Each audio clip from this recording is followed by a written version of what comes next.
কৃষ্ণ সবাইকে। সবাই কেমন আছে? আশা করি খুবই ভালো আছে। আমি খুব ভালো আছি। এটি হচ্ছে অষ্টম পরে দ্বিতীয় দিন। সকাল সকাল নাম কীর্তন শুনে ঘুমটা ভাঙলো। তারপরে এখানে গোপালদের জন্য রান্না হচ্ছে। আর তারপরে সকাল সকাল চা খেয়ে একটু রেডি হয়ে নিলাম। দুপুরবেলা ভোগ লানো হয়েছে গোপালদের, এখানে ভোগ আরতি হচ্ছে। তারপরেই শুরু হবে ভক্তদের প্রসাদ দেওয়া। আমরা তো খুব আনন্দ করেছি। এই অনুষ্ঠান দেখতে দেখতে চলেও গেল। আমার বাবা ভোগ মাথায় নিয়ে যাচ্ছে রন্ধনশালায়, সবাই মিলে যাচ্ছি। এই প্রসাদের জন্য আবার একটা বছর অপেক্ষা করতে লাগবে। আমার তো এই ভোগ খেতে খুব ভালো লাগে। তোমাদের কার কার ভালো লাগে? আমার তো দারুণ লাগে। ভক্তরা বসে পড়েছিল প্রসাদ খেতে।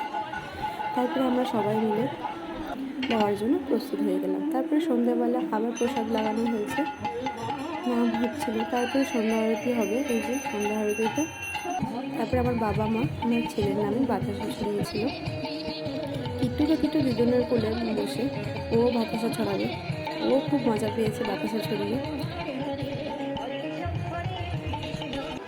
রাত্রেবেলায় প্রসাদ খাওয়ার পরে একটু নাম শুনে নিলাম। তারপরে হবে রাসলীলা। রাসলীলা দেখতে দেখতে আজকে দিনটি শেষ করলাম। আমার ছেলেও বসে পড়েছে রাসলীলা দেখতে। আমার এই ছোট্ট কণা বোনও রেডি হয়ে গিয়েছে রাসলীলা করবে দেখে।